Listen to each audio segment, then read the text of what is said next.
हाँ, जब गलती करी है तो पनिशमेंट मिला है।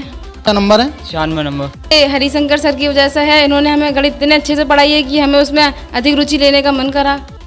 जैसे कि बीते कल के दिन हाई स्कूल और इंटर का रिजल्ट घोषित हुआ है, उसी को लेकर लगभग 89% बच्चे हाई स्कूल में उत्तीर्ण हुए हैं एवं इंटर में लगभग 75% के करीब बच्चे उत्तीर्ण हुए हैं, जिसको देखते हुए आज हम मौजूद हैं जिला बदायूं की तहसील बिसौली में, जहां एक उन्नति साक्य नाम की लड़की ने पूरे उत्तर प्रदेश में 7वां स्थान प्राप्त किया है।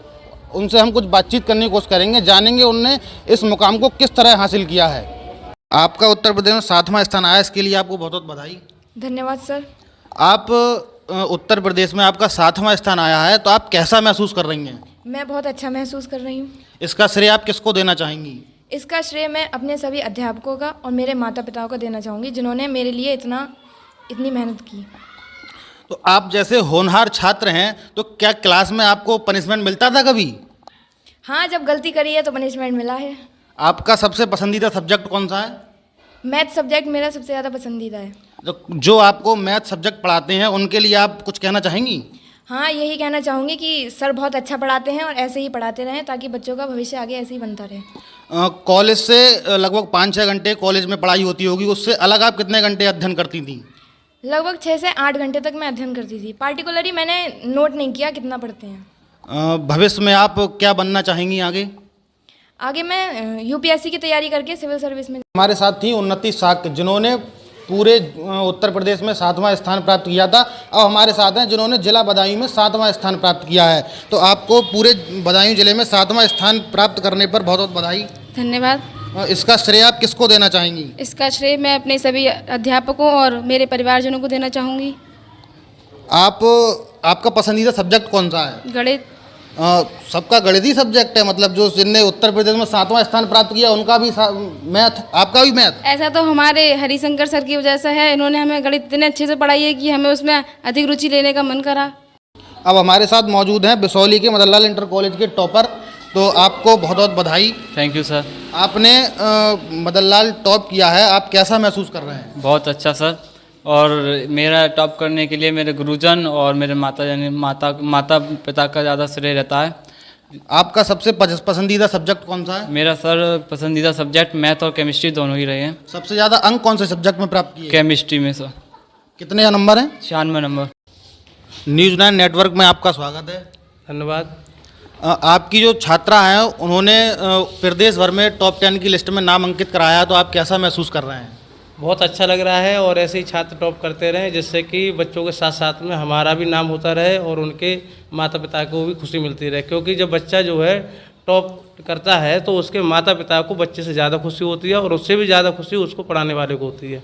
ऐसे और कितने छात्र हैं आपके कोचिंग सेंटर में जो टॉप रहे? ये मतलब अगर मैथ की बात करें, केवल मैथमेटिक्स की, तो लगभग 40-45 बच्चे ऐसे हैं जो 90 से ऊपर अंक लाए हैं, और लगभग 15 बच्चे ऐसे हैं जो 95 से ऊपर लेके आए हैं। तो ऐसे जैसे आपके बारे में सुनने में आया कि फ्री कोचिंग सेंटर आप खोलने वाले हैं या फ्री कोचिंग पढ़ाते हैं, तो ये क्या विचार है आपका?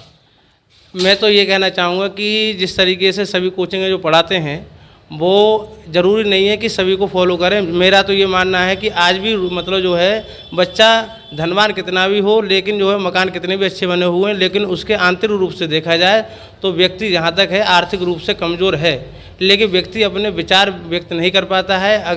अगर सभी मतलब अध्यापक, अगर सभी लोग एक जैसी सोच रख लें, तो बहुत सारे लोग ऐसे हैं जो कोचिंग से वंचित रह जाते हैं, जो कोचिंग पढ़ सकते हैं। क्योंकि कोई भी अपनी प्रॉब्लम किसी को, सामने वाले को समझाना नहीं चाहता कि मेरे अंदर ये समस्या है, लेकिन वो एक दूसरे को बताना चाहता है। वो बताना चाहता है अपने साथी को ये बताना चाहता है मेरी ये समस्या है, नहीं मैं भी एक्स्ट्रा क्लासेस ले लेता या कोचिंग पढ़ लेता। अगर वो मतलब, अब हमारा मानना ये है, हम बच्चे से ये कह देते हैं कि आपका नाम गुप्त रखा जाएगा कि आप फ्री पढ़ रहे हैं। हमारे यहाँ किसी बच्चे को ये नहीं मालूम कौन बच्चा फ्री पढ़ रहा है, ना उसका नाम लिया जाता है, ना उसको बताया जाता है। अगर हर साल जो है लगभग 40-50 बच्चे निःशुल्क पढ़ते हैं, और उसके साथ साथ में लगभग 100 बच्चे ऐसे हैं जो भी एक मेन अमाउंट चल रहा है उससे भी 50% देते हैं। और मेन ये है कि कभी भी हम मतलब जो है बच्चियों से रुपए के लिए कभी कहते ही नहीं है। जो इच्छा हो दे जाओ, कभी हम आज तक रुपए ना गिने हैं और ना आज तक कभी गिनेंगे। और दूसरी ये है जो आर्थिक रूप से कमज़ोर हैं, ऐसे बच्चे अभी 40-50 बढ़ रहे हैं। और एक अलग से भी क्लास जो है बस्तियों में हम हर बस्ती में लगाएंगे लगभग 1 घंटा का, जिसमें हम खुद समय देंगे और उस साथ में जो बच्चे पढ़ने वाले हैं उनसे भी उनको पढ़वाएंगे, जिससे कि शिक्षा बहुत बहुत दूर तक जाए। आज भी लोग पढ़ना चाहते हैं लेकिन रुपए के अभाव में नहीं।